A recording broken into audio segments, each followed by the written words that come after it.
Hello everyone, welcome back to our channel Navya Rakesh vlogs. ఈరోజు వీడియోలో వచ్చేసి నేను మా బాబుకి ఏం ఫుడ్ పెడతాను అనేది మీతో షేర్ చేస్తున్నాను. నేను ఇక్కడ రైస్, దాల్ అండ్ కొంచెం పాలకూర, 1 స్మాల్ పొటాటో తురుము పెట్టుకున్నాను. కొంచెం జీలకర్ర అయితే నేను యూజ్ చేస్తున్నాను, సాల్ట్ అనేది యూజ్ చేయను. మీరు కావాలంటే కొంచెం పెప్పర్ అనేది యాడ్ చేసుకోవచ్చు. అండ్ ఫస్ట్ ఈ దాల్, రైస్ మంచిగా వాష్ చేసేసుకొని సోక్ చేసి పెట్టుకోవాలి, లేదంటే పిల్లలకి డైజెషన్ ప్రాబ్లం అవుతుంది. అండ్ తర్వాత మిగతా అన్నీ యాడ్ చేసేసుకొని ఎక్కువ విజిల్స్ రానిచ్చుకోవాలన్నమాట. ఈ కందిపప్పు ప్లేస్లో పెసరపప్పు, మీరు ఏ దాల్ అయినా యూజ్ చేసుకోవచ్చు. అండ్ వెజిటేబుల్స్ కూడా చేంజ్ చేస్తూ ఉండాలి.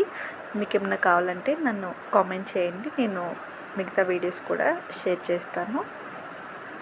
అండ్ విజిల్స్ వచ్చినాక మంచిగా స్మాష్ చేసేసుకొని 1 టేబుల్ స్పూన్ నెయ్యి వేసుకొని వాళ్ళకి ఫీడ్ చేయండి. చాలా హెల్దీ కదా. అండ్ వీడియో నచ్చితే లైక్ చేయండి, షేర్ చేయండి, సబ్స్క్రైబ్ చేసుకోండి. Thanks for watching.